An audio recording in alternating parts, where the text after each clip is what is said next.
All right, so this is going to be another movie review. This one's Bloodmoon 1997. This is going to be another Karate Man recommendation. I'm giving it 4 out of 5 stars. I like this one. Although I liked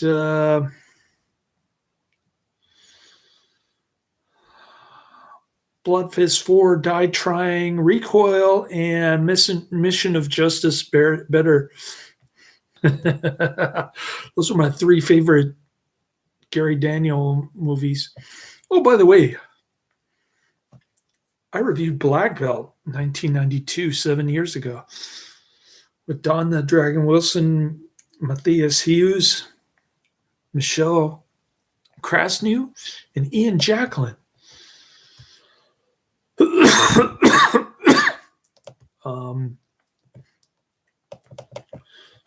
Michelle Krasnew was also in Deathmatch.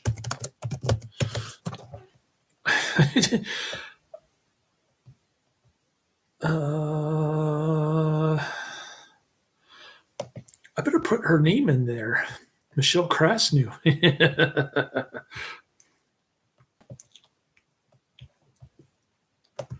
For Deathmatch.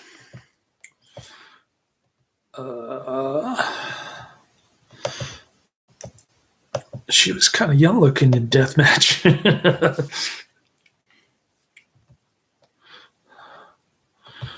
All right. So I said in my last video that I was going to stop reading off of Wikipedia, the plot, storyline, whatever you want to call it. This one is excessively detailed, so I'm going to read off of it. And I still miss stuff, even when I read off of Wikipedia.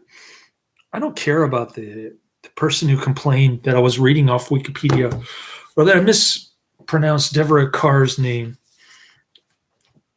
Okay, I pronounced it correctly in the previous video, but they won't go back and watch the previous video because they're not a fan of my channel.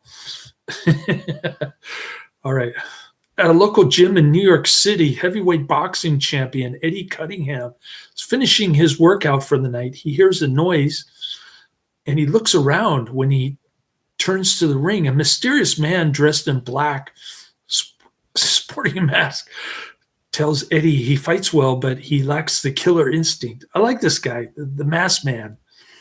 I think he's dead in real life. But whenever he kills somebody, he says, "I am the champion." Good stuff. Lots of good fight scenes in this. There's a cool explosion. And yeah. 4 out of 5 stars. The masked man challenges the boxer to a fight and shows him the moon, which has a faint red color. Hence the name Bloodmoon, I guess. And Michelle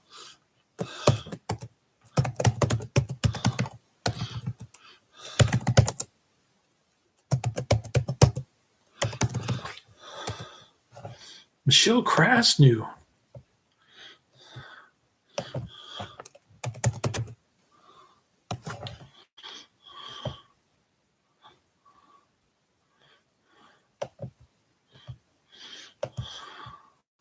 Add that to Deathmatch since she was in Black Belt and I didn't even realize it until just now. Usually Karate Man gets me to add names to the description box of my videos, but this time I figured it out. Michelle Krasnew. Okay. The evenly matched, but the man sports boots with the toes and heels encased in steel, and he uses martial arts to fight Eddie.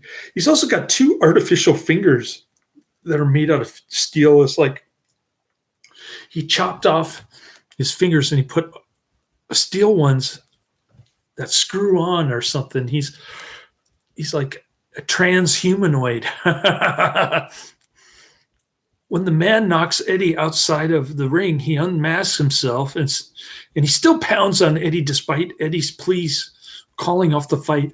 When Eddie uses a bench to knock down the man uses two steel fingers, which goes through the bench and stabs Eddie in the chest. He hoists a dead Eddie in the air and he declares victory. Next day, Detective Chuck Baker, a wisecracking cop who has a penchant for magic. He also knows some martial arts. He's pretty good. Is called to investigate Eddie's death. This is the fourth death of a recent wave of possible connected killing spree in New York City. When Chuck returns to the office, his making fun of Chief Hutchins gets him in hot water with the chief, who tells him that if he doesn't solve the case, he will have him transferred to Poughkeepsie, wherever that is. That night, former tough man champion Dutch is on a date at the bar. His date hears a noise during their makeout session, and he tries to calm her down to no avail. By the way, there's no nudity in this one. They go into a topless bar, and all the women at the topless bar are wearing tops. However, the masked man appears with the girl and calls Dutch Crutch. Pretty funny stuff. He chokes the girl unconscious and he and Dutch fight. At first, Dutch seems to have the upper hand before the masked man reveals his true skills. When he cripples Dutch, he unmasks himself, and it seems Dutch knows him when he responds, "You?" Dutch's last-ditch attempt to stop the man results in the killer breaking his neck and throwing him out the bar window. Oh, tough guy. He is a champion. The next day at the autopsy clinic, Chuck analyzes Dutch's body, and Chief Hutchins tells Chuck that he would like for him to meet with a serial killer expert named Ken O'Hara. That's Gary Daniels. Ken was one of the best in Chief Hutchins' unit till he was forced into retirement due to a near-fatal experience with his last job. Ken, who is separated from his wife, is spending the day with his daughter at the beach. As they are about to leave, Ken accidentally bumps into a big fat guy, causing him to spill his beer on his shirt. Ken apologizes and offers to pay for his shirt and beer. The big guy felt offended and wanted to start a fight with Ken. Ken initially refuses to fight, but when the big guy does harm to Ken's daughter by pushing her out of the way, despite her pleas for him to not harm Ken, Ken becomes enraged and fights the big guy and his two goons. He ends up knocking all three of them down. Well, you get the idea. I'm not going to go through the whole thing. Ken becomes involved in the investigation, and the Chuck dude, it's like 48 Hours or Lethal Weapon. You got the black cop, white cop dynamic going. They're searching for the killer. There's this Ken's martial art instructor gets killed by this dude, and all of a sudden he wants to get involved. Revenge kind of thing. And he reconciles with his ex-wife. Eventually Chuck and Ken start to get along. At first they're fighting with each other. Ken calls him an a-hole, even despite the fact that he's black, or regardless of the fact that he's black. He's not racist. He's just an a-hole. And then his martial arts adopted daughter, the Blondie, who doesn't get naked, kind of gets naked off camera, but doesn't reveal anything on camera. She's a martial arts expert too, and she's one of the targets. So the dude goes after her. She manages.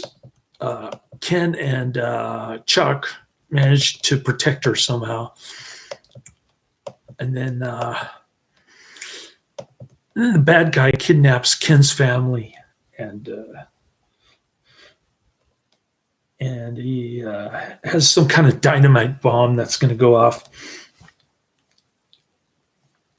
or at least so it seems. The ending didn't really impress me too much, and most of the movie was kind of not much action. I'd say about half of it was just Gary Daniels taking his daughter to the county fair or whatever. Anyways, already got 2 thumbs up. How is that possible? I got a lot of comments from this guy.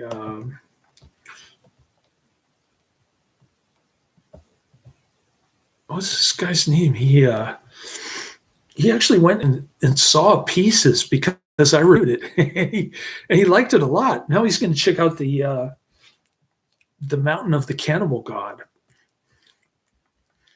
This guy, he's really intense about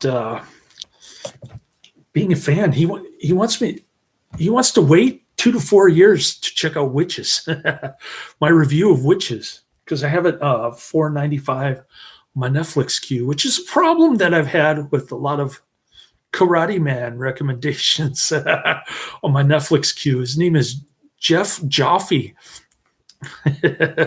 Cool guy. Anyways, I got to get going to my doctor's appointment, my follow-up appointment for my sprained ankle. So I'm going to head out. The package for my birth certificate hasn't arrived. It's not ready for pickup at a nearby location. Some Chinese shipping business down the street, about 10 blocks down. So I'm going to put on my ankle brace, get going, but I just wanted to get that quick review in. It's not my favorite Gary Daniels flick. I went through my 3 favorite ones, the top 3 in no particular order. So you have a better idea of which movies I like better, namely Recoil, Mission of Justice, and Blood Fist 4. Die Trying? I think Adrian has that one. He went out and bought it after I reviewed it.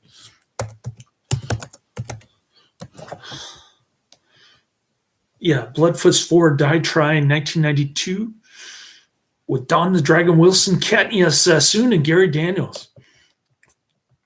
That's it. Those are my top 3. Laters.